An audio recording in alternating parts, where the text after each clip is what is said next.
Good afternoon, everyone. Good afternoon, Professor. Is there any to assist with Yeah, I think we still have some minutes here, maybe 3 more minutes, then we get started. Okay. Admission people into this session. Hope it's not bothering you, sir. Just a minute. Okay. Okay, we just started recording now. So Arisa, you could go ahead. I think we still have about 3 more minutes, then we get started. And recording now. Yeah. Good afternoon, Prof. Happy New Year. Yeah, Happy New Year, everyone. Happy New Year. Our great family. Happy New Year, Stella. Happy New Year, everyone. Happy New Year. Thank you. I appreciate that. Yeah, Happy New Year, everyone. Happy New Year. Happy New Year. Hello, Prof. Good evening. It's great being with you today.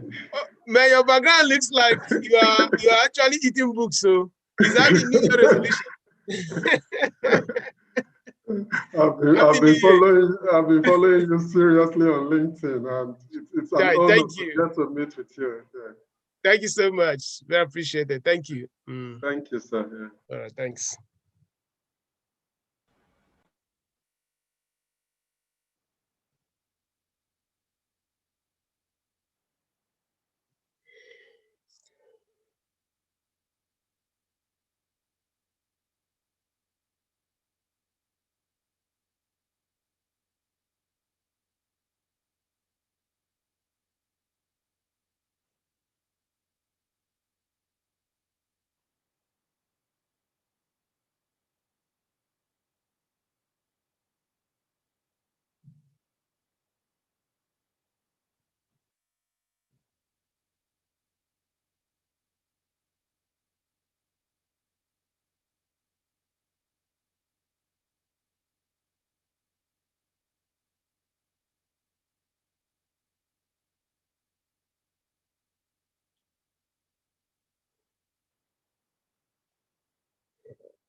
Okay.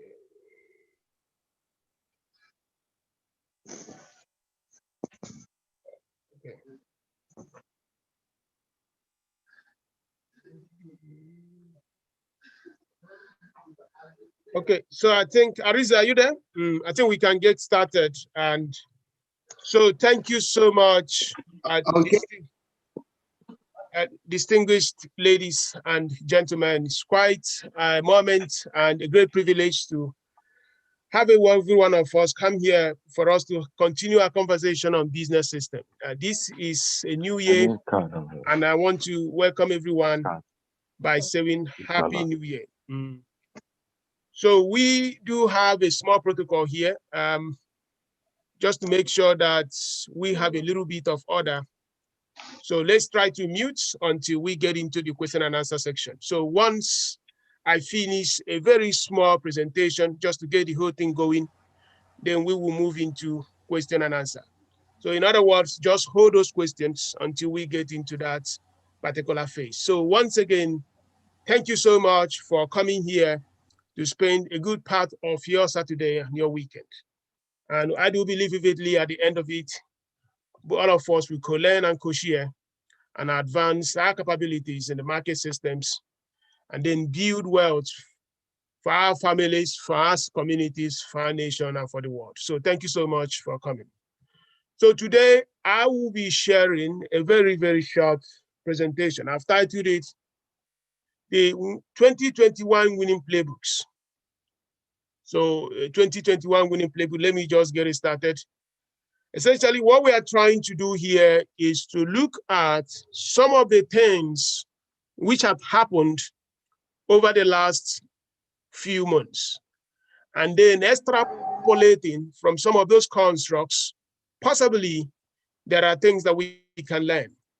And by applying those constructs, we can now advance our capacity in the market system to drive and improve the efficiency in the utilization of factors of production. Because at the end of everything, it comes down to how we can combine all these factors of production in order to fix market frictions in the market and then capture value in that process. So in December, we look at what we call the outlook of what we expect to see in the year 2021. In that conversation, I stated that 2021 will actually be, in my own opinion, a year of accelerated growth. In other words, people may begin to ask, how are we going to think about accelerated growth when there are no jobs, when there are very, very huge challenges around the world? But the fact remains that there had never been in the history of the world, at least in the recorded history of the world over the last 500 years, where what we experienced last year happened in terms of people being forced to do something they would not have naturally done. So all of us were asked to stay home for months, and just magically, everyone now dependent on digital technologies. And what you have known that when technology penetrates into an industrial sector, productivity improves, and when productivity improves, what typically happens is that we begin to have efficiency in the way we utilize the factors of production. And if we have that efficiency, good things happen. Growth happens, productivity improves, and the well-being of the citizens whose companies or whose nations has captured those opportunities will now accelerate. It's very important to know that it's not every country on earth will actually get to that promised land. That is the reason why if your own country or where you work or where you live cannot, it becomes a massive level of dislocation. Just yesterday, I read that Netflix made billions of dollars from the United Kingdom, but he paid a tax of about $4 million or thereabouts. And what is happening there is that Netflix has captured a significant value from United Kingdom, but at the end of the day, it didn't even have to pay a lot of tax. And if you check clearly in Nigeria, you may not even notice. You may be surprised if Netflix doesn't even pay any tax in Nigeria. So, but we will get to that. So we will look into the mission we have in 2021. And the mission is really simple. How are we going to go into markets? And how are we going to find opportunities in the markets? And I have divided that mission into 5 phases, what we have to do. The first is the essence of farms. Why do we need to have businesses? Why do we need to go to universities to acquire capability so that we can find jobs or we can create jobs and now begin to actually deploy those capabilities that we have in doing things that we do every day we wake up to go to work? The first thing here is that there are massive challenges in societies. And those challenges will require that there are people that will come to solve the problems. In our program, we have captured those challenges as nothing but frictions. They exist there. They are there. The frictions that we need potable water, frictions that we need people to give us transportation system that we can travel from one place to the other. There are frictions that we need good healthcare services so that if for any reason we are sick, we can find doctors that will take care of us. We can find nurses that will take care of us. There are frictions that we need our children to go to good schools. These things are friction. These are problems. And because these problems exist, that is actually the reason why companies have to emerge in order to go and fix them. So the people that are solving the problems, we can call them the people that are supplying solutions, call them suppliers. Then the people that are receiving the benefits of those problems being solved are the buyers. We can call them the demand. And the relationship between the demand and supply, now all of them come together in a market system because there is a transaction that takes place.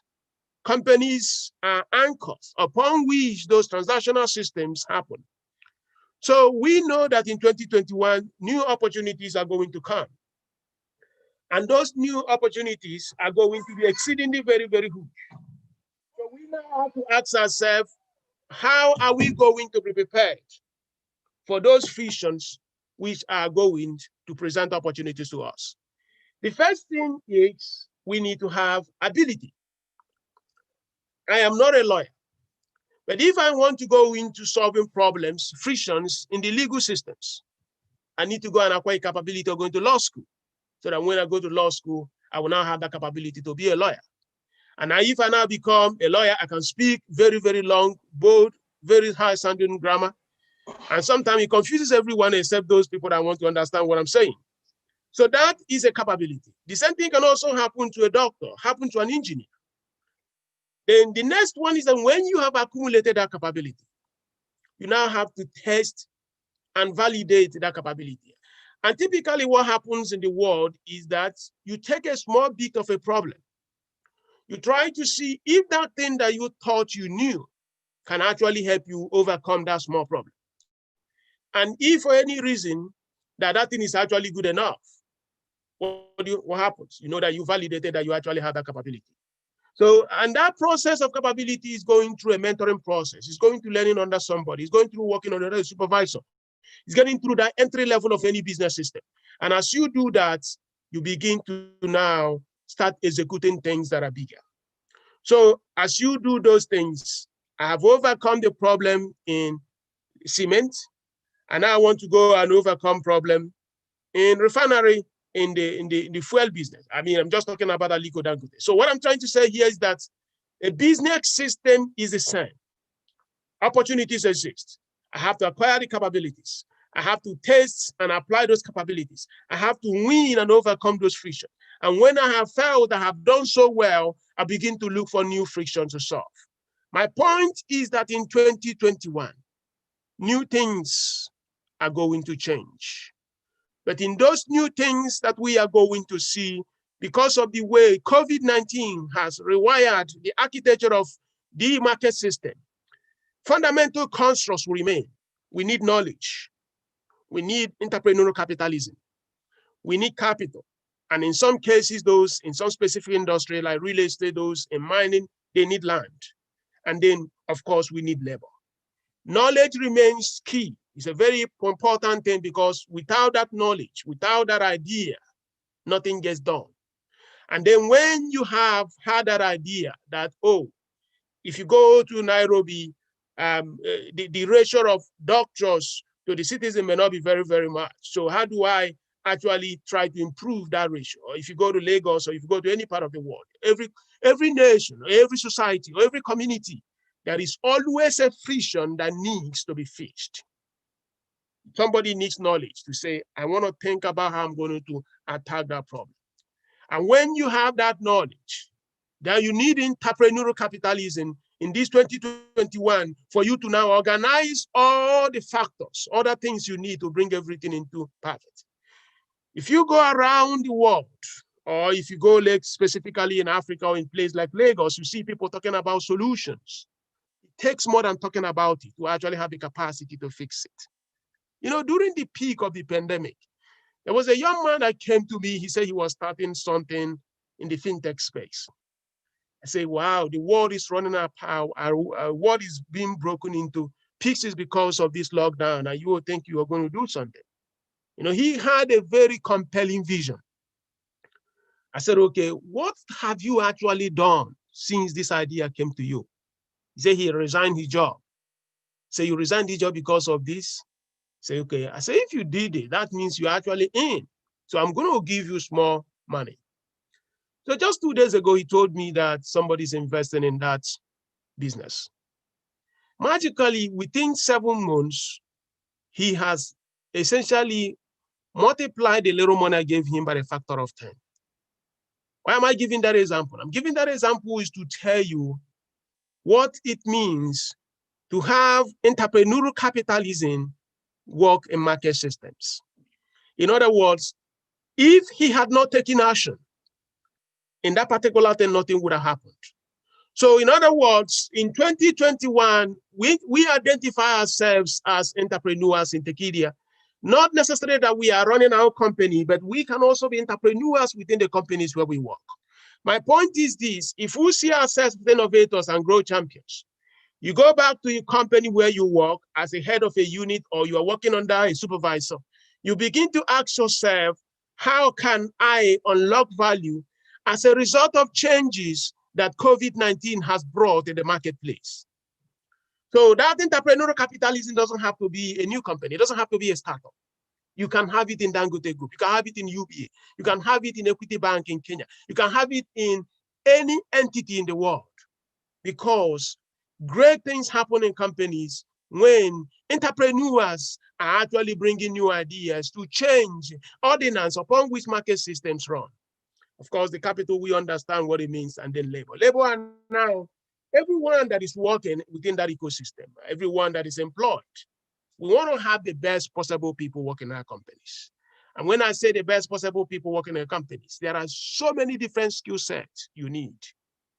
It doesn't have to mean that everyone has to be coding. It doesn't mean that everyone has to have this specific esoteric skill. It could actually be that one of the finest things you may have in a company is to have somebody who can edit the English written by the engineers. I mean, that's one of the problems we have in Nigeria today. Some of our very good engineering graduates, they find it very difficult to write. So what do? You could get an English graduate and tell them, after they have written that proposal, please get an English graduate to look through it. So everyone can contribute to build a team that when the demand, that is the person that is buying from that particular company, sees the work coming from that company, they actually trigger that purchasing order. And when that happens, great things happen. So we are expecting that technology is going to change, and you already see what is happening in the renewable energy space in Nigeria. Companies are raising a lot of money in Nigeria and Kenya and South Africa also. We've also seen that the digital revolution is already here. Tech companies are coming up in scale. Education, as we know, it is changing. I'm told that University of Lagos possibly will be starting going back to school through distant or remote learning. That is a new first. And many private schools across Africa, especially in the cities, are also thinking how they can bring. So that means that if this hypothesis should work, do not expect most of these schools to go back to the old normal, because the framework here is that by going remote and bringing digitization into the educational system, they are going to improve the productivity system. And if they improve the productivity system, the implication is that cost is going to drop. Most American universities that sell themselves to Africa today, they offer only remote learning, and people are sending them dollars.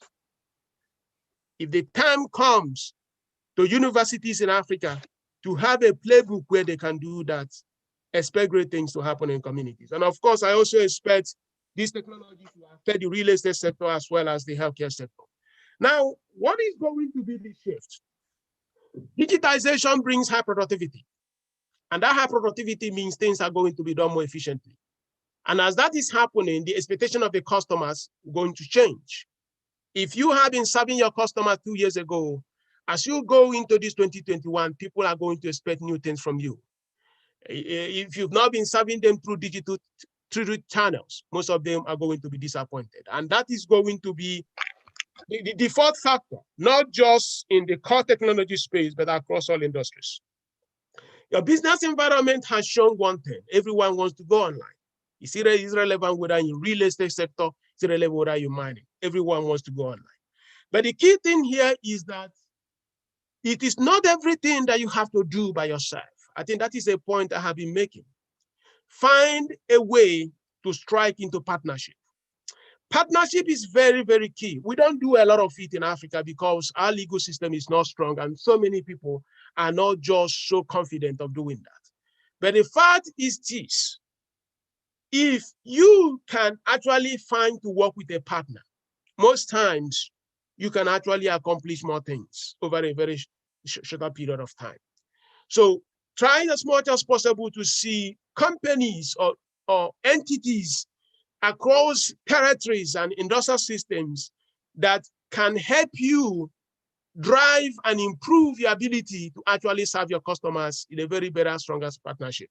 And if you do that, you are actually going to save resources, and you don't have to put extreme hood burden on yourself, because you are sharing, of course, the goodies and as well as the burdens associated with business. So your customers are reconditioned. How can you attract them? I see that we need to be thinking about how do you bundle your services and how do you do discounts? You know, if the customers don't have a lot of purchasing power because the economy has been battered, most of the currencies in Africa, most of them have been affected. How do you actually make them to choose you over your competitor?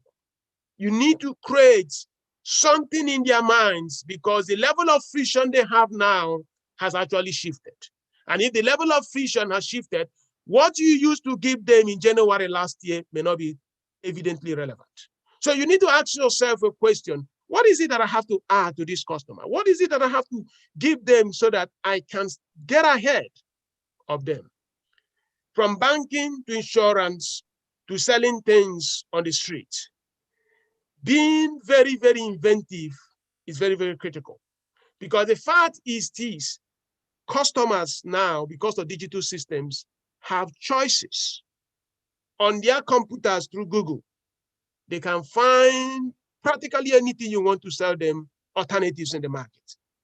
And because that information asymmetry has gone, you cannot claim, do they have a choice? That's no more relevant, because Google makes it possible for people to have choices. Remember maybe 10 years ago when only your broker could actually know the price what the airline was selling the ticket. But today, anywhere part of Africa, you can use Google, you can actually find what airlines are selling tickets. So the broker now is largely meaningless, because you know how much he's buying it or how much he's buying it. So my point is this: the supremacy of that information asymmetry, which has helped you to actually make more margins from these customers, those things are being dismantled, because as more people are going into the digital ecosystem to do businesses, the new ordinance is forming. And that means that you have to do more work in order to get those customers to actually believe in what you're doing. And that's where we have stated that if the needs of the customers have shifted, where are you still serving them? At the level of needs, at the level of expectation, at the level of perception. Perception, as I've stated, may not really mean building new technologies. It could be giving them something that is largely ephemeral. It doesn't have to be really tangible, but it's making them to feel special, so that besides, among all the options before them, they can say they'll go with you. So we need to do that across most anchors of tomorrow: remote learning, digitization, moving to the cloud, semi-automation, and hybridization of supply chain. So there is a document we will be sharing here. We call it a pandemic, a playbook to the market of favor. So we have articulated critical things that entities or institutions can do. You need to look into your scenario planning. It's a very high, very big document. You need to look at, do you need more capital to run that business? You also look at how do you restructure your company if necessary. You also look at what is the people agenda? What are the business continuity plan? Because if this lockdown or if this paralysis, if they should continue, because I'm telling you, gentlemen and ladies, that especially in most parts of Africa, our economic systems are actually on shaky ground. I mean, I'm not here to scare people, but if you look at the numbers, see that we may still have to go through a tougher time before we can see the end of the tunnel. So we also explore strategic relationship. Look at so many elements. So we'll be releasing that document so that our members can use these documents, and possibly there are templates help you to see how you can position the unit where you work, the company where you work, or even your own company, and put it in a better footing. So I don't want to go through it here because of time, so that we have more time for question and answer. So simply, I have these winning packs, and you will see clearly that I'm focusing more on digitization, because the essence of this is to push people to think that without digitizing their business systems, they are not preparing themselves for the future of market systems. At the end of everything, I know there will be one convergence. Everything we do in business, we move online. And if everything we do in business, we move online, If you are not prepared to think that way, or you are not prepared to do it today, you are not doing the right thing. Productivity, we know, has always improved in technology. From the time of Microsoft Office to the time of email, that thing will not change. And digitization has also brought digital trust. I knew the day many of us, our grandmothers and grandparents, would tell us, do never go and stay in the house of a stranger, especially our young ladies and our sisters. Don't go and sleep in the house of a stranger. But Airbnb has made it possible that you can carry your bag from Owerri and you go to Lagos and you stay and sleep comfortably in the house of a stranger. How has digital technology made it possible? Digital technology has removed that information asymmetry that your grandfather, your grandmother was worried about, making it possible that you can leave Owerri to Lagos, leave Nairobi to South Africa, and you can go and sleep in an Airbnb house maintained by a stranger. That is something that is a big deal. Never enter a car driven by an unknown person. Today, we just jump into Uber and we never even care. Those old things grandparents told us, today we do them because digital has removed that information asymmetry and brought trust in the system. You just see a mobile app like Zido, logistics, a logistics company in Lagos, and you pay them 2 million naira to help you move things from Lagos to Kano. You don't even know these guys. All you saw was an app. You paid money. A truck man comes in the next 3 days, picks up your things, move from Lagos to Kano. Digital trust. This thing is eating the world. It is shaping the architecture of market system. Anything you are doing, anything your company is doing, if you do not pay attention how the digital trust is reorganizing all the elemental constructs that drive your business system, you are not doing the right thing. You know, I have a friend who works in Goldman Sachs. We were speaking the other day. I say, how are things coming up? He said, hey, we don't know. That these startups now prefer to go and list directly in the market instead of going through the typical way of you go to an institutional entities like Goldman Sachs, they help you and take you to the IPO. I said, why do I really need to pay a firm?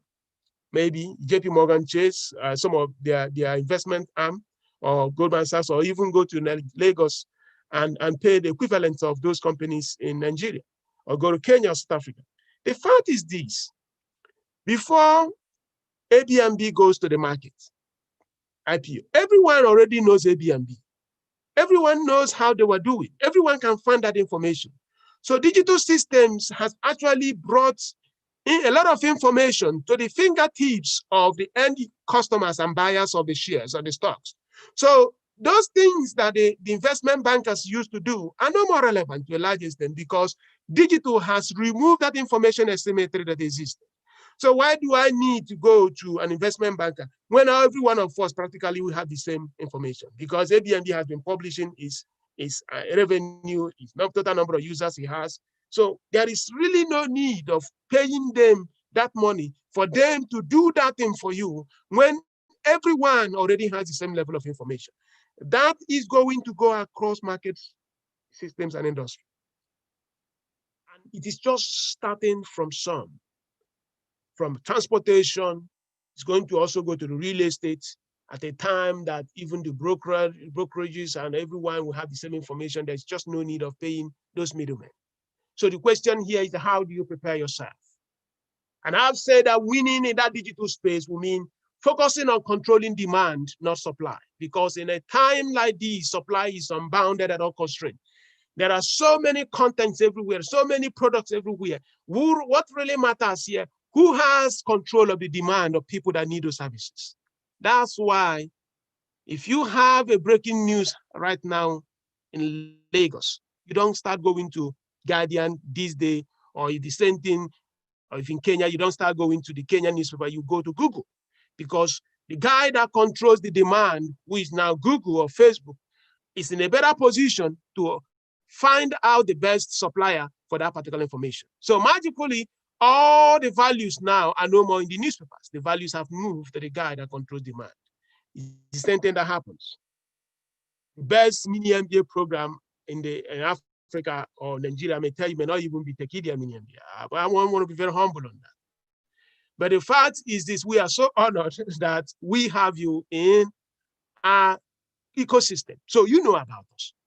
But there is somebody who had written a very nice course somewhere in Port Harcourt, but he has no online profile.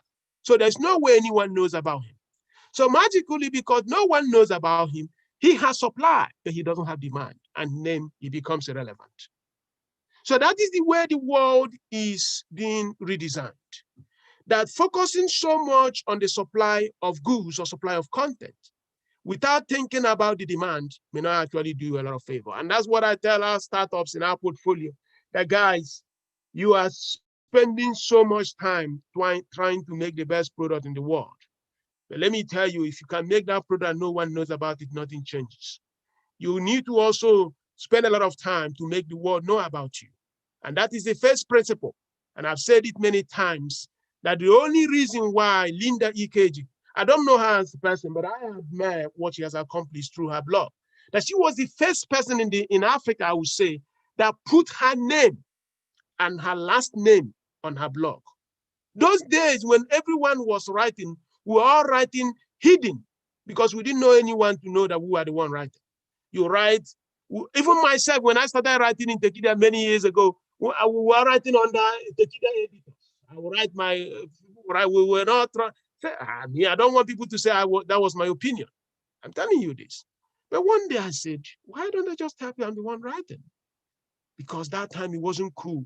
Because people felt, oh, writing on a blog was just not right. But Linda said, my blog will even have my name. And by that, she was able to bring authenticity to her opinions. And the world moved for her. And that validation gave her a very huge advantage because people trust humans more than companies in some cases. Post something on your company website on LinkedIn and post it on your own personal profile. You realize that more people will like it on your personal LinkedIn account than your company account because people relate with humans more than they relate with companies. So understand how demand will become critical over supply is very critical. And I also want to say that if you run a platform today, one of the things we are seeing is that most entities now are trying to add a fintech component into their platforms. If you go to Alibaba, it has a fintech part. If you go to Facebook, there is something that has to do with fintech. And if you go to Jumia has a fintech. If you go to Conga, has a fintech. If you go to South Africa, every platform has a fintech company. That's what I have called technologization of platforms. In other words, the values that platforms are going to capture in 2021 and beyond, most of them are going to go through the space of fintech. Because if you already have thousands of people in your platform as a digital platform, why don't you offer them fintech solution right there? People talk about core competencies and division of labor. Interestingly, because of the way digital systems are designed, the cost of adding that fintech is largely marginal. And that is the reason why most platforms are going to offer fintech solutions. So that's one thing to expect, and also expect this thing that as we go into that, round rounding up so that we go into question and answer, examine the sector and how digital can help you. You need to pay a lot of attention to that. You need to pay a lot of attention how your sector will be affected by digital systems. You know, one of the finest courses I like so much in our program is the one designed by Jude from the head of transformation in that Access Bank. You know, as Jude, his job largely in Access Bank is, you know, Access Bank is growing rapidly every day. I think it's the largest bank in Africa by customer base now. I mean, if you are the largest bank in Africa by customer base, man, you are really big because Africa has 1.2 billion or more people in it. So we say when they buy all these new banks or acquire these new banks, somebody has to integrate this new banking institution to the Access Bank.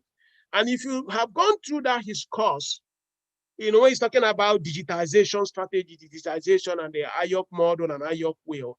You know, there is just no way you cannot ask yourself, how can I extract this idea, the hypothesis Mr. Ayok is giving here in my own specific sector? So I don't want people to say, oh, it cannot work in the primary school that we are running, it cannot work in the secondary school we are working, it cannot work in the real estate business we're working. No, there's nothing like that. Because if Uber and Airbnb and Zido have used digital systems, driving that digital trust that comes with digitization, I am very confident that you can also explore your market systems by doing that. And as we do that, it remains one thing I pay a lot of attention: capture value. Don't just be working too hard. At the end of the day, you don't make anything. Work at the edges of the smiling curve, even if you have to work at the middle. If you are a bank and you are here, if you are an insurance company and you are here, if you are a real estate builder and you are here, and you are not involved in origination and creation, you are not even discovering aggregation, you could be doing all the work while people are capturing value at the edges. I've explained this thing before.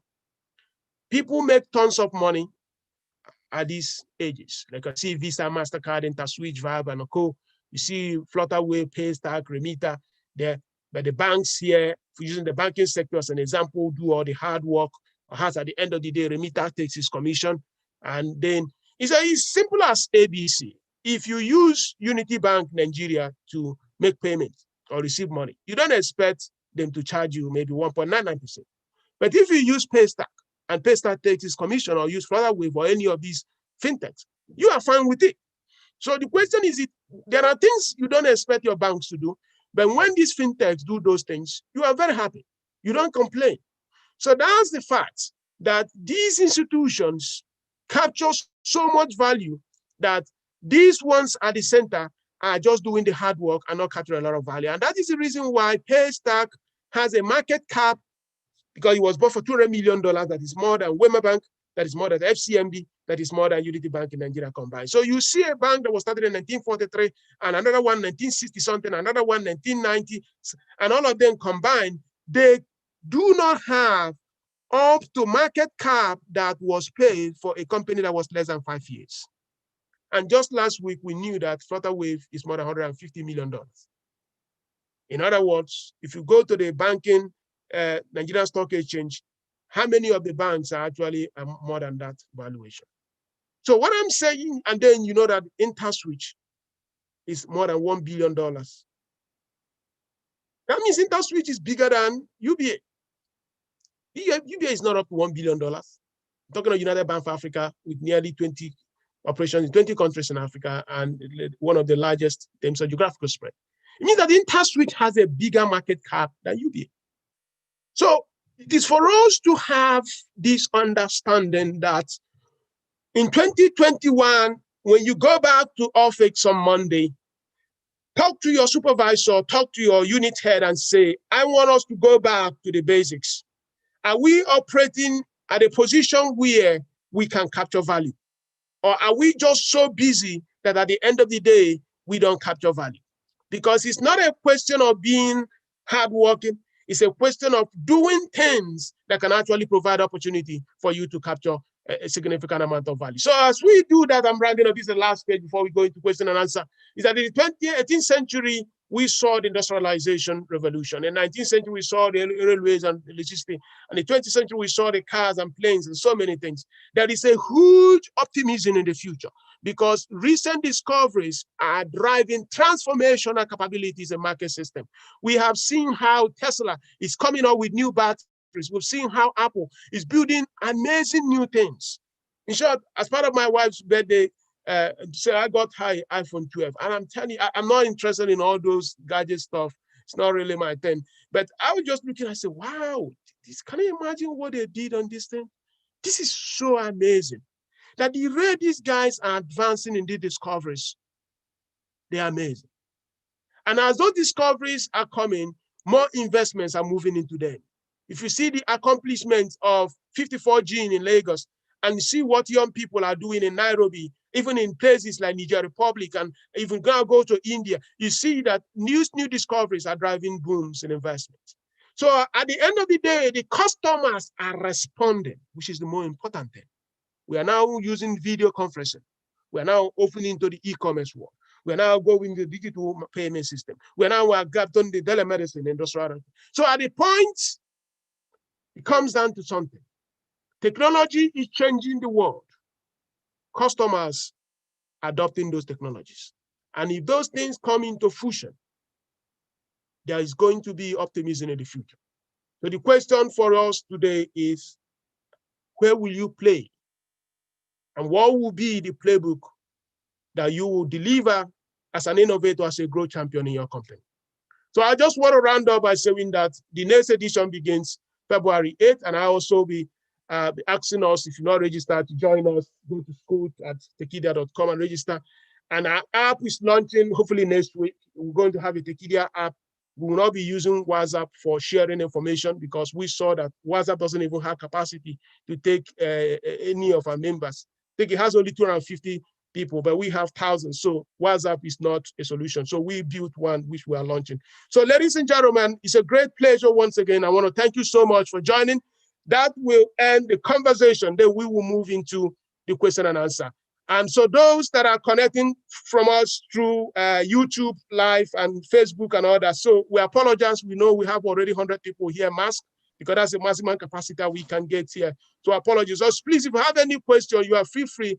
You can send it to tekedia@fastmicro.com, or you can just type it there on YouTube. We will make sure that we will get across to the, or if you're in tekedia.com/live, also you can type it on the comment section. So let's begin the conversation. So Christian Junior, go ahead, please. Christian Junior, go ahead and raise. Go ahead. I just saw your hand. Hi, good afternoon, Mr. Ndubuisi. Thanks for a very good presentation. I really enjoyed that. I followed you on LinkedIn passively for a while, so when I saw this, I thought I'd come in and listen. So thank you very much for that. I've got something that's a mixture of a question and a comment. So you talked a lot about fintech. Now, I have a fintech startup which I'm planning to launch, and my fintech was targeted at high-risk financial jurisdictions. So, I live in the UK. So when you try to move money from Nigeria, and I have a business in Nigeria, so moving money from Nigeria to the UK or other parts of Africa, it's a tedious activity, because we're considered high-risk regions. So a lot of the UK banks are scared. Even when you receive money from Africa in your bank account, they start calling you and asking you endless questions. So I thought about a fintech application that would allow people bypass the banks and use our platforms to move money from Nigeria to the UK. One of the challenges I've faced is regulation. The central bank wakes up one morning and they put a regulation and make a regulatory change that just affects, it could literally cripple a business just like that. And, when I deal with the FCA here, they have like policies. So if they're making regulatory changes, usually come into effect 3 months, 6 months, the next year. But CBN could make a change next week. From next week, if you're sending money to Nigeria, it has to be paid in US dollars and pounds sterling. Yeah. Now, how many people have US dollars and pounds sterling that you want to send money to? Now, if I send money right now and I'm paying it into Naira, the commission, I'm sending £100, the person gets at least maybe 95 pounds. And £5 commission. If I'm sending in US dollars via Swift, they make excess charges. You pay £15 on Swift transfers, and you don't actually know how much the person will get in their US dollar account or pound sterling account. And then you find that the CBN regulations are actually hurting the citizens of Nigeria more than the fintech organization. So how do we deal with that regulatory compliance problem? And if I want to get a CBN license, I need to have what, 50 million or 25 million or something in my account? No. Let me say this. Actually, getting a fintech license in Nigeria, you don't have to go through that. Typically, what some of the entities that we work with, we tell them to go and be babied by a bank, someone that has a license. So it's always the easiest part. Go to talk to one of these new banks. Like let me not be giving them now here, so I don't flood a bank with emails. If you go to some of there are banks that are very good on that. So they will take you as their, let me just use in quote, a baby. They will give you operating protocol that you have to work. They will warehouse your processes inside them, but before your customers, you are seen. So the bank will now go to CBN and say, this company is my customer. I'm responsible for what they're doing. So when that payment comes through, the banks make sure that the customers are not ripped off. But over a time, you may now grow. You've raised money. You are now a bigger institution. You can now say, okay, that bank, I think I can go on my own now. And now you can now mature to go on your own. So the essence is not for you to start going to raise the millions that CBN requires. No one is going to give you that money immediately because you don't have traction. But if you go and work and partner with a banking institution, most of them are actually very open. They will help you to. That's actually what we have used in some of the startups we have worked. And I must commend the banks. They actually care because you are bringing new set of customers to them. They will help you, but they also make money in the process. Now, the CBN regulations, unfortunately, no one has an answer here. I mean, it's what it takes, and that is also part of the business. But I will tell you something. If Nigeria is as perfect as London or perfect as New York, Warren Buffett will be here investing in Lagos. But because Nigeria is Nigeria, and Kenya is Kenya, and Benin Republic is Benin Republic, that's why you don't have Warren Buffett, because he cannot understand it. And that also creates an opportunity for you. Because it creates an opportunity for you, yes, it creates an opportunity because these guys that have billions of dollars cannot come to play. And that means with your $1,000, you actually have an opportunity. I'll tell people this. There are things we take for granted in Africa. I mean, I live in America. If you go to New York and start a company today and you want to go and bid for a contract with the New York State, I promise you have no chance. Because they have IBM, they have Cisco, they have all these companies. Some of them have lived for 100 years they have been working with. You have absolutely no chance. And that is the reason why most silicon startups don't even bother dealing with Washington, D.C. or government. You read about it. It's the same thing. It's not easy.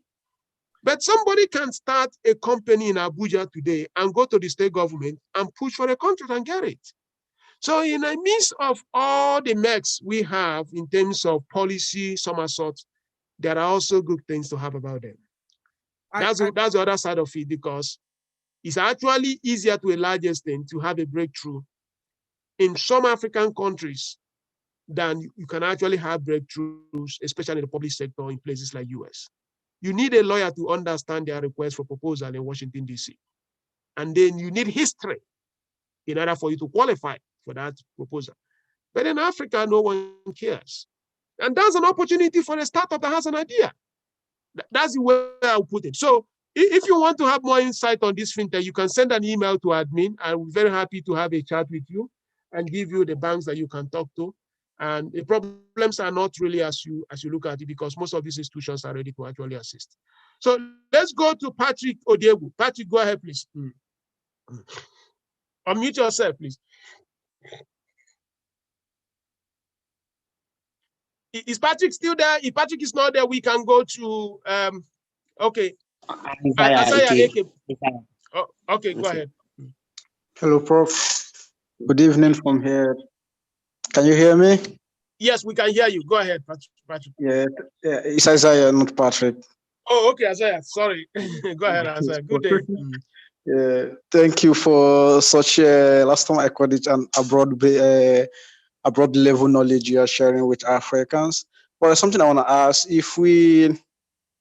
how do we really retain our entrepreneurship when we are working under a company? Like, how do we nourish that entrepreneurial spirit in a company? Actually, you understand what I'm saying? Like, yes, I understand it. How can you have an entrepreneurial mindset while you are employed in a company? Correct? You are employed in a company, correct?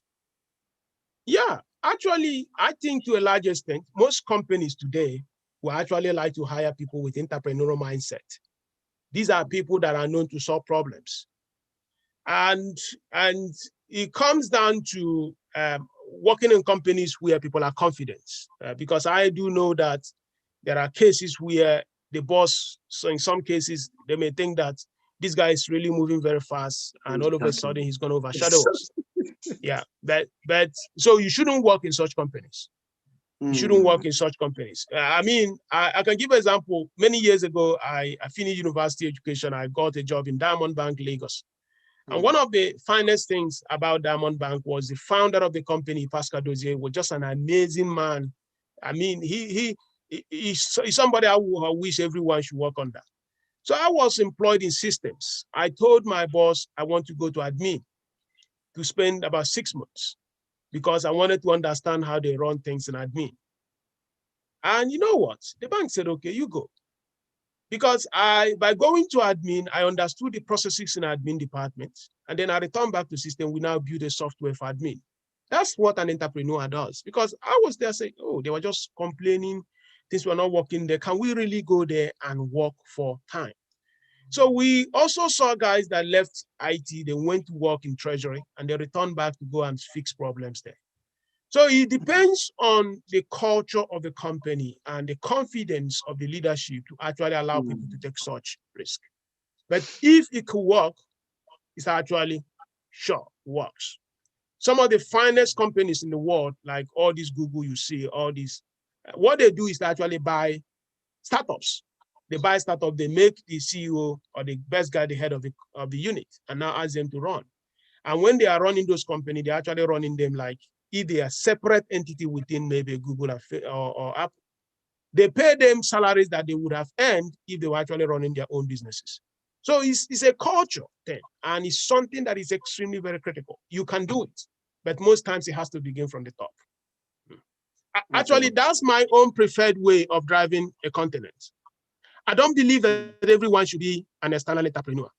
A country where everybody is a businessman or everybody has his own company is a very poor country. In as much as World Bank and International Monetary Fund will tell you that, oh, there are so many entrepreneurs in Nigeria, Kenya. No, that's not actually a good thing. That's not a good thing because it means that none of these companies are growing to actually employ other people. So we need companies that can hire more people, and we need lesser number of absolute number of companies because companies can grow big, employ thousands of people instead of everyone becoming his own one-man business. So having these entrepreneurs working in other companies is actually the best outcome. I know I may be a minority in that kind of thinking, but I think that if you look at the number of people in the United States that are asking for business permits in the last 1 year, you realize that most companies people start may not be because they actually have something to offer. It's just like they want to survive. So if they want to survive, that's not really how to classify an entrepreneurial mindset. It means the person does not have that drive, that motivation to actually go into the market and shake the market. So I don't know if I answered that question fully, but exactly. I'm telling you, you did for us. You did. Thank you. It's mindset, and it's the boss that has to do that. And yes, we have there's a lady, one of our co-learners in Tekedia. She did our capstone certificate program. She developed a growth strategy for her company in the microfinance, and she shared that with the boss. So yesterday, the executive director called me and said, we are so surprised that she submitted this to us. I said, yes, we've been working with her over the last 3 months. She did a capstone with us, how they could grow the microfinance. And the man said, we've never had anybody ever put something on paper like this before. So we are really surprised when she did that. So we are promoting her and bringing her to the strategy unit so that she can help us execute this. So what I'm saying here, what that young lady has done is entrepreneurship within that microfinance. She paid for herself, took a course, how can a company grow? She was not even in the strategy department. She was not. At the end of the day, she wrote about a 37-something page document, giving the company how they can add more users, grow the microfinance.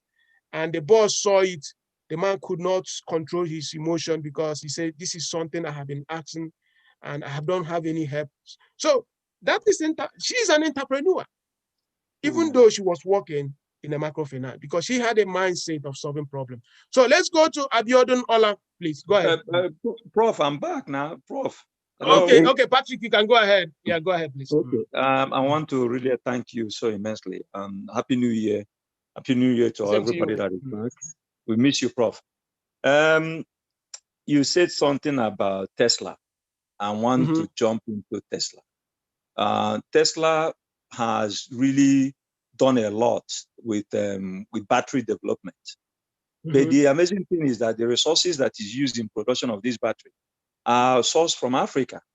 So how do we start having a deeper understanding as to what we have to do to leverage on our raw material interconnectivity with the universities to bring the construct that will enable us to start producing these batteries and bring those manufacturing company, EV manufacturing company, to buy the battery from us here in Africa. What do you think about it? Yeah, I think, Patrick, to be honest with you, I respect our leadership as people, because most of them, they're honorable people. But in terms of the quality of ideas we have in Africa, we just have to improve our work. There was something that happened, was it 3 days ago?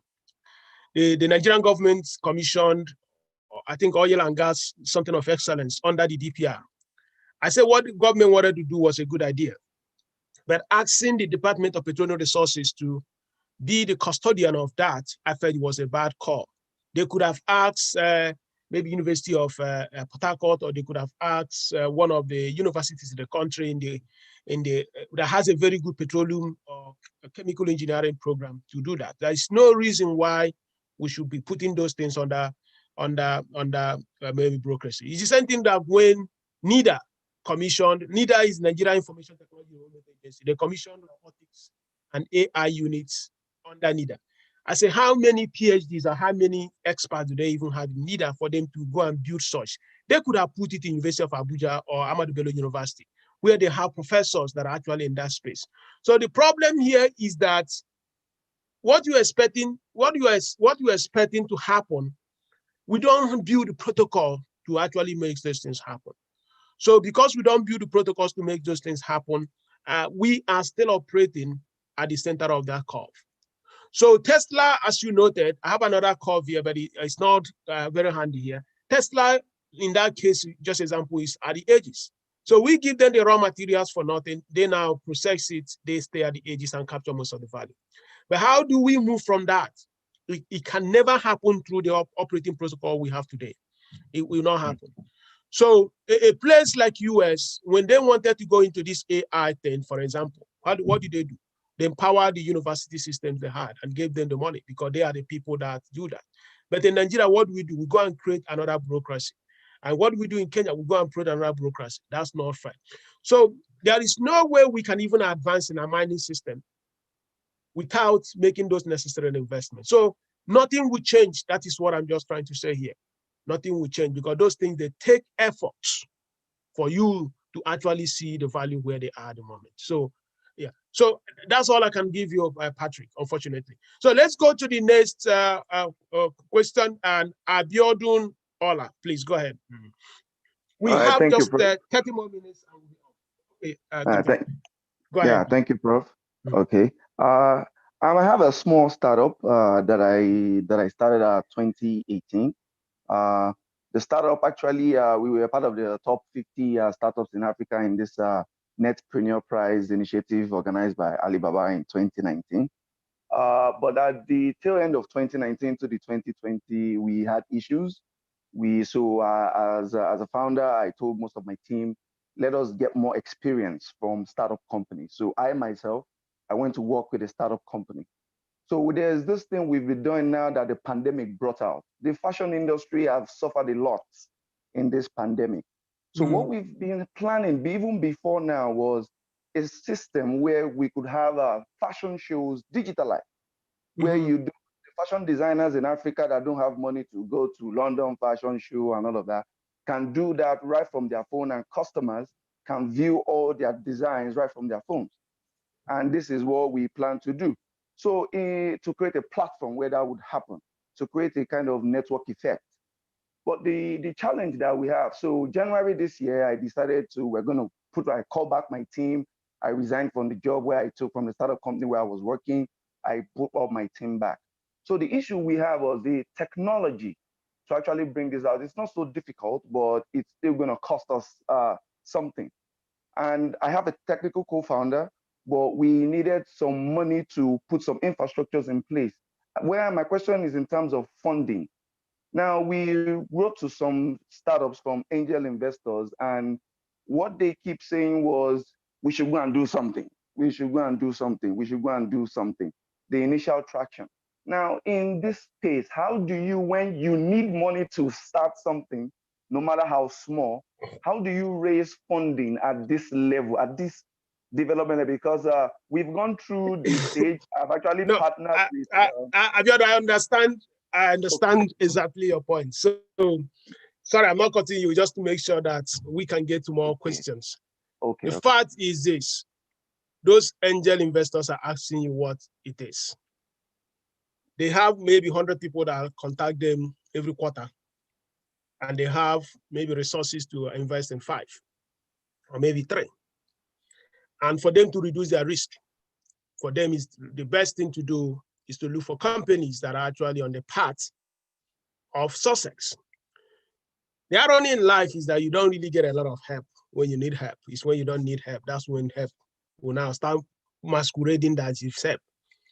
No one will give you money in a startup in Nigeria if you are not already succeeding.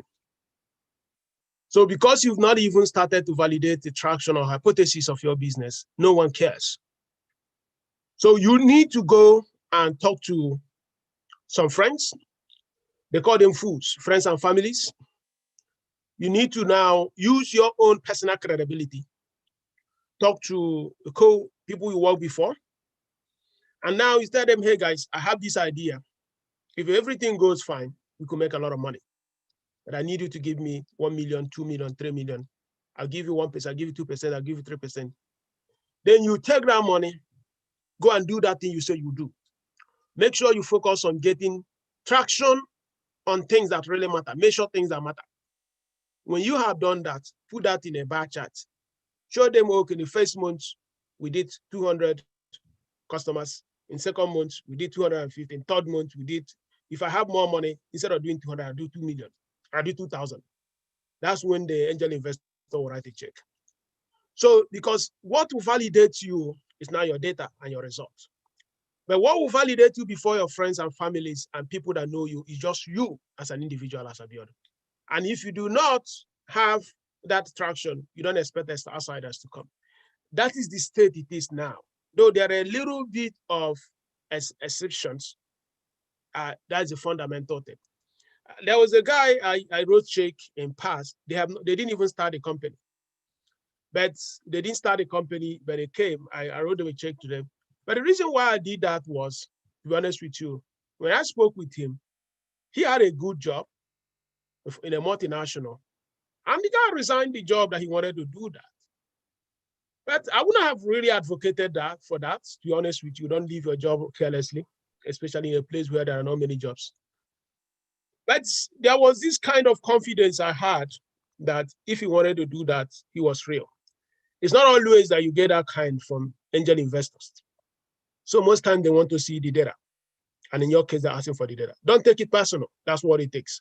So go and get friends, talk to people, talk to your preview, even the church or in the mosque, wherever you worship or wherever you know people, and then do that. If you do that, you'll be fine. There are a lot of funding going around, opportunities going around, but getting them, you need to show people that you are real. Yeah. So let's go to Efe, please. Okay, so sorry, Prof. I just want to ask one more thing before you go. What would you advise here?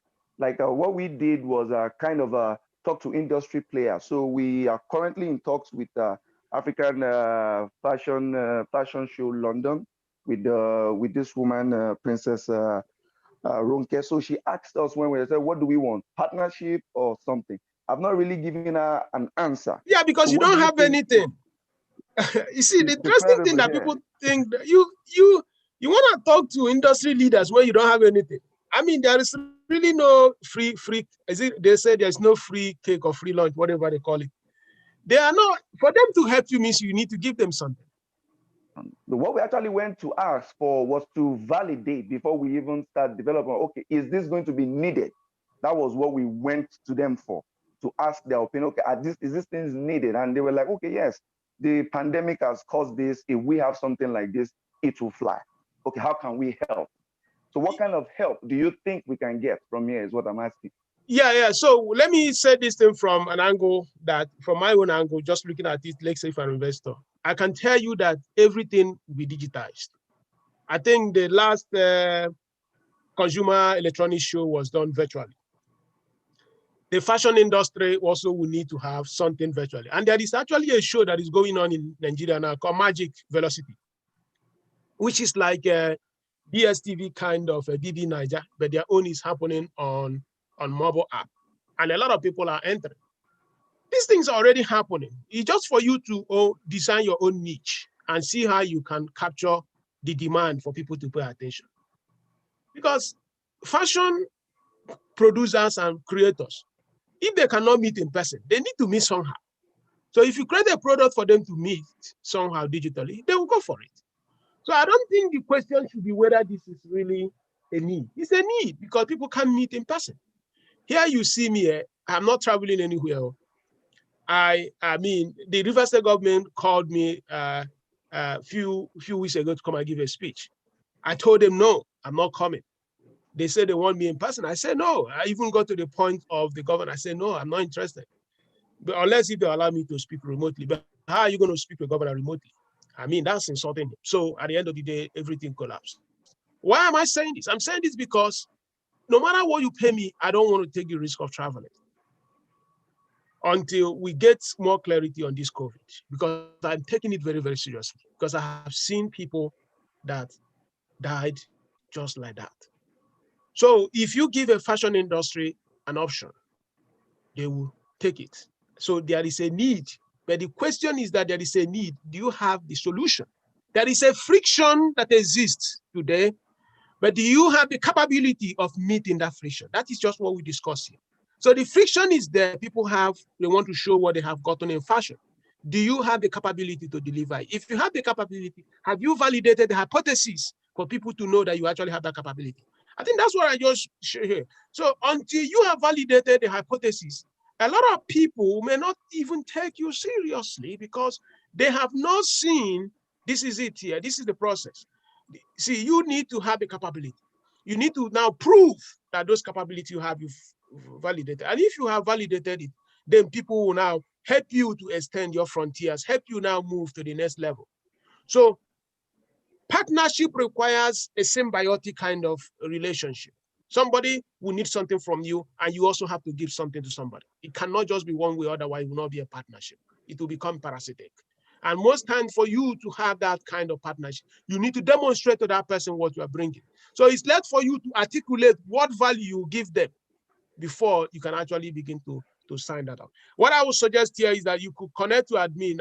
I can make time and we can take it offline so that we can get to other questions. So let's go to Mute and Ife. Sorry, Mute. Go ahead, please. Thank you very much. Good evening, Prof. Good evening. Thank you for the opportunity. My name is Mute Ife. I am into training and development. I have an engineering background, but presently I teach leadership training online, basically. I was with Procter & Gamble for a few years before I became self-employed. I actually have a bank of questions, sorry, but I'm going to be fast. Mm-hmm. The first one is the third world fence. How do we break it? Because we keep talking about solutions that will help us move money from, first world to third world, even though we are known as high-risk countries, when other nations don't have that problem at all. It's easy for me to move money from Nigeria to anywhere in the world, but it's difficult for money to come to me in Nigeria. So I have to start looking for other routes to bypass that fence. What do we need to do to break down that fence so that we don't have to keep looking for all these solutions, Flutterwave, Paystack, all of them that keep coming up? Yes, it's good, we are thinking, but if we break that fence, it will be a lot easier for everyone, I think. My second question is, eliminating the banks. Sorry, I think it's a wild idea, but do we have to, must money come through the banks? I know as it is today, that is the only channel, but maybe aside from Bitcoins. But why can't money come through any other channel? Is there no way we can create something that, it doesn't have to be that I receive money through PayPal or any other channel, and it has to be linked to my bank account. So at the end of the day, all these multiple charges that we've been talking about is because money is coming through the bank. If there's a way to eliminate the banking system, because I believe there was money before the banking institutions were set up. So can transactions still be done without the banking system and also maybe outside of Bitcoins? Then my last question is, where can we play, especially in Nigeria? I don't think it's possible right now to catch up with the first world in terms of technological breakthroughs, except maybe in IT. In terms of raw production, engineering, technology, is it possible to catch up with first world? If it's not possible, what area do you think we can really play on? Is it only in learning and development? Is it in IT solutions? I think we should focus on the areas where we have that advantage to catch up and overtake, rather than trying to build something. I don't think we build diode or transistors or any of all those stuff in Nigeria. Even the car companies that we used to have in the 80s, they are not here anymore. So in what area can we play and get the competitive advantage? Okay, yeah, thank you so much. I think the first one, building for the trust. Breaking down third world fence. I must confess that there are really many guys that just make things very difficult for Africa.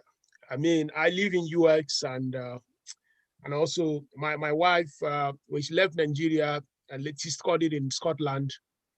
And when she got there, she wanted to open a bank account in Lloyds Bank.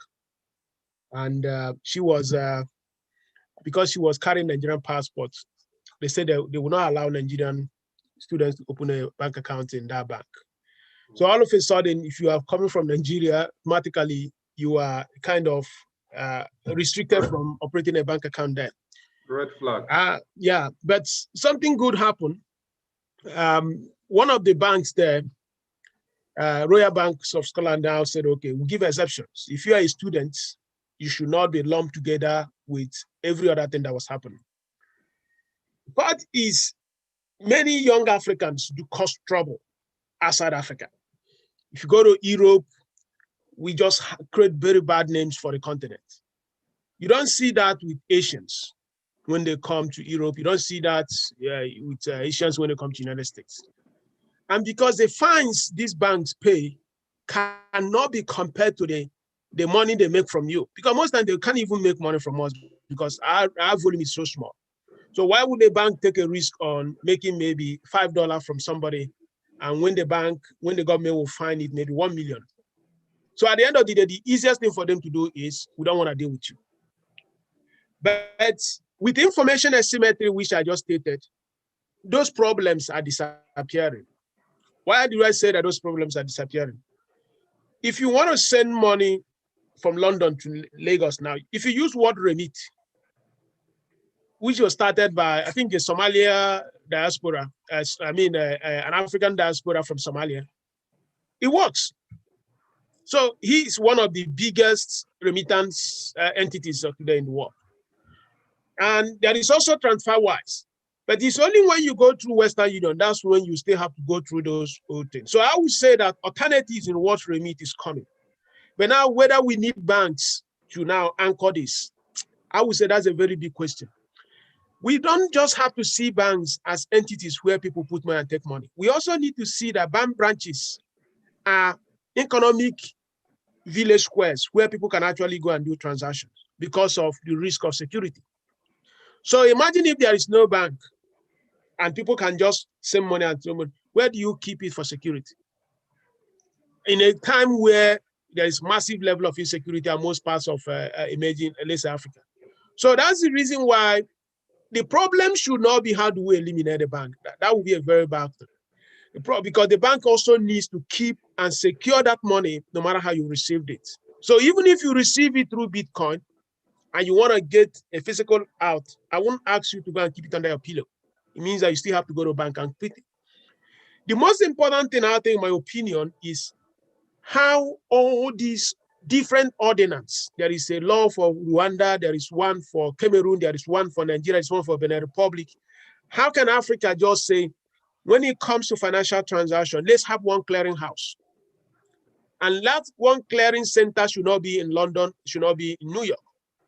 Anywhere they want to put it, let them put it. So that when you are transferring from Kenyan shillings to Nigerian naira, it goes to that clearing center. Let's assume it's in Ghana. So it doesn't have to go to New York, because what we do today is that you first of all get dollar, send it to a correspondent bank of the bank to New York or London. They will now convert it from London or New York and send it back to Kenya. By the time you have done that, you've lost 15% of the value because of those exchange disparities. And that is where I wrote yesterday that China is starting the EU one. Because what China is trying to do, EU1, is to say, I make OPay, I make Flutterwave, I make M-Pesa agents, let's say in Kenya, in Africa. If you use Nigerian Naira and buy EU1 in Nigeria, you can have a digital wallet for EU1, so that if you want to pay a merchant in China, you don't have to go buying dollar and sending dollar to that person in China. You can just send it directly as a wallet from your wallet to that agent, to that person in China. So China is already thinking at that line. But the reason why it could work for China is because there is a need for you to actually go and buy that EU, and because they have something to sell. Why would you bother in Nigeria? There is nothing to sell, maybe except corruption. And people are not interested in buying corruption. So that means that there is really nothing that we can sell, and that makes it very difficult. So China has a chance because demand for its currency will be high because people like to reduce that 15% of cost, plus through disintermediation of dollar. Now, so I just shared our linking. You can send the email. We can have that conversation deeper as offline because we just have about 17 minutes and we'll be rounded up. So, okay, where can we play? Please go ahead. Where can we play? Prof, the last one, where can we play? If we cannot play in production, manufacturing, what areas should we focus on? Yeah, okay. So on that play one, I would say clearly that many young people in the continent are actually figuring out. Yeah, you see, there is an article I have somewhere. Let me share this article I have in Harvard. I say that in the time of Google and Facebook, how can African companies find opportunity to participate? The point I was making there is that you are not going to build another Facebook. You are not going to compete with Facebook in what Facebook does well or Google. But there is an opportunity for you to figure out how you can stay within that Facebook ecosystem and still capture a lot of value. So what do I mean by that? YouTube today, it has become a destination for most movie producers in Nigeria. Most movie producers today, they just do YouTube. They don't even bother selling to in CDs in Nigeria anymore. So once they produce, they go to YouTube and publish it. So what we are learning here is that where do you play? What that means that you may not need to go and build another YouTube, but you could capture massive level of value by actually going to YouTube to create content like a movie producer and earn foreign currency. I know of a manufacturing company that has a YouTube channel because he wants to earn foreign currency that he can import raw material from China because he doesn't want to be dealing with buying black market naira and dollar. So he has a budget, makes about 5 films every quarter. And those 5 films, they are really not there for you to make money making films. They are using YouTube advertisement. I think it brings about, it brings a lot of money, around more than $100,000 per quarter. A lot more in $100,000 in a quarter. And that money is paid in a bank it opened in New York. And he uses that money to pay for raw materials in China. And using that to pay for the raw materials in China, the guy doesn't have to deal with any black markets in Nigeria. But to do that, he has to invest in a market that he was not interested in doing. So where do you play? You see how that guy is playing there. Then you can also look at, let's say we are doing e-learning here in Tekedia also. We just said, okay, let's find a way where we can play in the e-learning. You can also see people in fintech, like Flutterwave. They have figured out. We can also see, I think it's 54G, the biotic company in Lagos. I mean, there are really so many opportunities where people can play. But one of the things these companies, what everyone is doing is like, you cannot do manufacturing the way we would have wanted because there's no power. But you can do design in some cases. There are many companies in Rwanda and East Africa, even in my company called Zemvos. We don't produce in Nigeria, but we design. We design our sensors. But we now have to go to Asia and manufacture it because we look at the cost of buying a generator to do manufacturing in Nigeria. It doesn't make sense. So you need to look at the comparative advantages when looking at what the domain of production, what it gives to you, and then you decide the particular space where you want to operate. But in terms of opportunity, I can still tell people that there are many, many opportunities in this space. There are just opportunities, but what is missing, unfortunately, is figuring out how you can explore those opportunities and capture value. Is capturing value. It's not just everyone is doing it, you want to jump in, and then all of you jump, you stay there 3 years and you've not made any single money.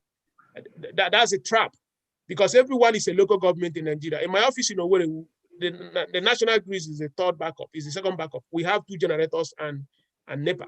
So we don't even bother with NEPA because it doesn't stay more than 1 hour. It goes. So it's the third backup. So how are you going to do that and compete? So it's capturing value that's important and not just being very, very busy. I think that's the most fundamental. So let's go to Babatunde Lawal. Go ahead. We have about 13 more minutes and we'll be rounding up. So Babatunde Lawal, go ahead, please. Thank you, Professor. Thank you so much for the opportunity. We've had a couple of chats around what I'm about to talk with you on. My name is Babatunde Lawal, CEO of ICK. And one of the things we're trying to do is to connect farmers of vegetables and fruits with small businesses, small retail shops, even the informal ones across cities, so that we can have cheaper quality food, quality food at cheaper prices in our urban areas. So basically, one of the things we've come to realize based on my own experience in agricultural space for over 7 years is that there is a huge infrastructural deficit. So meaning that we have to, in terms of making sure that these operations work well, there's need for warehousing, there's need for logistics, like it has to be under your control.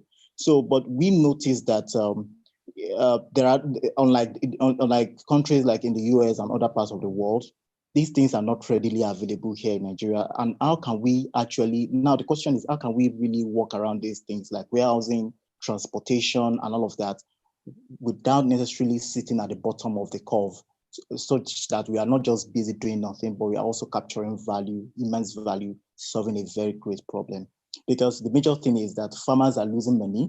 We are post-harvest losses is about 50%, meaning that half of what farmer produces don't even get to the market. So we are trying to see how we can solve all of that, making sure that more food gets to the market and people have access to better food. Yeah, actually, I think you answered your question actually in the sense that you understood clearly why it's very critical that you capture value. And one of the best ways of doing that is looking at partnership. Everything you listed here, warehouse, logistics, there are already entities that are operating it. And because of the marginal cost issue, marginal cost is the cost of, let's say, having an additional customer. You may not scale easily. If you want to keep that marginal cost paralysis inside the company, you're going to struggle because you're a startup. It's always the biggest problem because marginal cost is no more digital here. You have to actually have 2 components taken care of. Marginal cost is the distribution cost and the transaction cost. The transaction cost now includes the cost of payment, whatever they charge you. And distribution cost now is the physical element of carrying that goods from the warehouse to the customer. And that is a very huge element of the cost. It takes more than nearly 70 to 80% of the total cost of that marginal cost. But you could go into partnership with logistics companies or the warehouse companies. There's a company called Simplifix, which can help you rent warehouses at a very short notice. Instead of spending money building warehouses, you can rent it for 3 months, 2 months, 1 week. And the other day you go to logistics space, there is lorry systems, there is Zero Logistics, and there are so many of them. But the question here is for these guys to agree with you on a partnership, you need to have a compelling case why they should even spend their time talking with you. So that means that your business has an appreciable level of volume that is coming up, that they can say, okay, let's spend time with you. So the problem has to do with, are there things that need to be outsourced? And I can outsource them while making sure that outsourcing them does not take all of my margins, but you need to share with people. Then once you have figured out those things that you want to outsource, you do them with partners, and while you stay focused on your own particular domain. But if you want to go into the agro space end to end and have to do everything, I want you to do a very bad business vision because it does not scale nationally because they are fragmented. And there is just no way you build a scale to actually handle all the problem. One of the finest companies in what you're trying to do is in Kenya. I think it's Copias or so. Copia. Yeah. I think you know Copia, right? Yeah, No, if the you one I can know do is what they are Tiga. doing, if you can do what they are doing in Nigeria, I guess you're operating in Nigeria, you'll be Yes, sir. very successful. Because one of the things they have done is they have turned human elements as distributors. And they use software to solve that problem. But it's not small, because a typical Kenyan is a very good person. The guy may just like to have a good 3-bedroom flat, take the child to university education. But the Nigerian wants to have a private jet. So the ambition level may even be a problem why getting Nigerians that will serve you may be hard. Do you understand the point I'm trying to make? So if you go to Kenya and said, okay, somebody has bought something from this warehouse, you pay him maybe 50 cents to deliver it to another person. That'll be fine.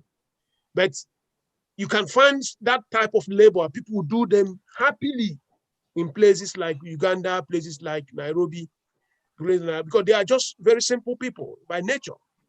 But if you try to do that in Nigeria, you say, okay, the money is not enough, because the guy is no more thinking how to take the kids to school and buy a house. He now wants to buy a private jet in future. So that makes it so. But that business model is really the best possible way, where you aggregate at the distribution point, reducing your marginal cost so that your scalable advantage can actually grow. Because the biggest element that makes things very difficult to scale is when the marginal cost scales with your revenue.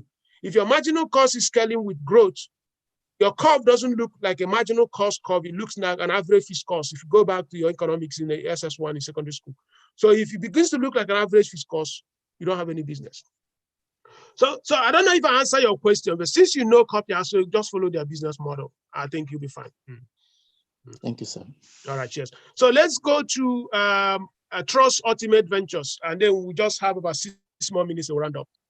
Trust, please, quick, and then I'll also be very quick in my response. We have so many questions here. All right, good afternoon.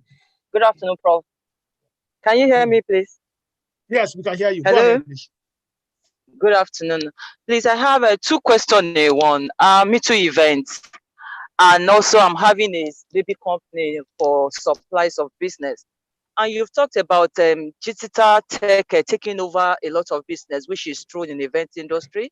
We're having a virtual event most of the events now. Please, how do I compete, or how do I add values to event industry and still make my business functioning and still at the top during this time? How do I be at the top? At the same time, my supply business, how do I pull through? It's a new business, it's a new company that I'm just trying to build up. What can I do? How do I add value? How do I bring value to event industry and to my new company? Thank you very much. Yeah, actually, thank you so much. This question you asked, it's actually the reason why we asked Mrs. Alabi. You may know her. She was the former managing director of Mnet, and I think she's one of the top ladies in terms of entertainment business. So we are asking her to help us answer this question, because it's been a very, very challenging one. Her name is Biola Alabi. I think you may know. Adding value in the digital space, it's not a small thing. It's very, very challenging, because the way customers are used to receiving digital products, especially in the entertainment space, we have to redesign so many elements. And that one, I'll defer to her when she will come for our webinar, as well as when she will offer the delivery course, because I think she's a more qualified person to understand what happens in the media space. But the only thing I would say, there is one thing you can do before we go into experts to answer that question. If in your business, you can build a very, very solid demand base. Maybe you have many people in your Facebook page, or you have in your Twitter, you can also use this as a way of negotiating with potential clients. So at the end of the day, people want to know that when they run this event, people show up. So if for any reason that Trust Ultimate Ventures has, let's say, maybe 100,000 followers in LinkedIn, for example, or Facebook, that is actually value you're already giving them. So that value means you have the demand. And if you have the demand, supply will actually come to your angle. The technological part of it, to a large extent, you don't really have control over it. In the sense that if you want to do a YouTube event, it's YouTube that is really hosting it. So the question now is that the curation of that program, how do you manage it? Those things could be great, but if you don't have people that attend those events, you've not actually added much value. So for me, like what we teach in Tekedia Mini MBA is that focus on controlling demand and not necessarily supply, because the value people are getting in the digital space is what we call the inversibility construct. If you go back to the course, inversibility construct say that what annoys people in the physical space, you have to reverse it to be a strength in the digital. You go to a banking hall, if there are so many people in the banking hall, you don't like it. You feel so bad. But if you go to a bank app, if there are no many customers using the app, you don't like it. So that thing that used to annoy in the physical space has become a strength in the digital space. So for you now, having many users you can give those your potential customer gives you very great leverages that you can actually win their businesses. So you can invest in building that demand base, irrespective of every other thing, you'll be fine. So let's wait for Mrs. Alabi to come. I think she will answer that very, very well, because she's a very high thought leader in that space. Okay, thank you very much. Okay. So the last question we take here is from Mr. Okay, Olaruweju, please go ahead. Olaruweju. I know we have many questions here. I'm so sorry, gentlemen. We just have to respect time. In the next 1 minute, we have to close because that's where we are here in Tekedia. Okay, go ahead, Mr. Olaruweju, go ahead. Yeah, thank you for this opportunity. Just a quick one. Our company wants to focus on data-driven content, right? Industry-focused data-driven content. And I'd just like to gain insight from you on potential industry you can suggest we look into for this purpose. Did you say data-driven concept? Could you repeat that again? Content. Sorry? Content. But Mm. industry-focused here. Yeah, interestingly, if you're expecting your end customers to be within Africa, people that buy this content, maybe a very hard to know. Yeah, it may be a very, very hard thing because I'm not really, but if you're expecting the end customers to be, let's say, outside the continent, then it opens up new thing. Because if you prepare reports to sell to most local entities, you may not really get a lot of value. But if you can prepare reports like in commodities that could be very, very valuable for entities like Goldman Sachs, Unilever, Coca-Cola, to help them drive their investment plans, or even big banks like GT Bank, Equity Bank, those ones who pay. So like this lady in Grow Intelligence, she's from Ethiopia. She started this company, I think Mecca. She just raised $85 million last month for doing that. But she's focusing on climate change data. So she does that and people buy them like Unilever and the very big entities. But she's doing it at a big scale. So those are the people that actually will buy the report or buy the data. But if you're focusing on consumer level space or SMEs, I don't think the value of data, a lot of us are appreciating it at that level at the moment. I have seen some startups or companies that started it out in Lagos, except one, most of them have actually gone under because they have all those reports. No one is ready to pay. You never can spend $20,000 to develop it. Maybe you get 3 people that or 100 people that pay maybe $30. That's it. But if you are investing and building ones that all these big multinationals, you actually have an opportunity. Thank you so much. That was very helpful. Yeah. Okay. So thank you so much, distinguished ladies and gentlemen. I'm so sorry for all the other hands that raised up, please. Let's respect the time. I want to thank you so much for spending your weekend with us, and do have a very wonderful Saturday and Sunday and the week ahead. And remember that our program begins February 8th, and let's connect back here. Thank you so much, and do have a wonderful weekend. Thank you, Prof. Thank you so much. Thank you, Prof. Thank you, Prof. Yeah. Thank you, Prof. We appreciate. That was a great presentation. Thank you, Prof. We gained a lot. Thank you, Prof. Thank you. Thank you, Prof. Thank you.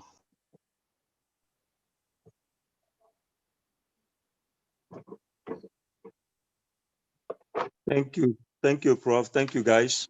Let's make Nigeria proud, and let's rebuild Africa together. Thank you.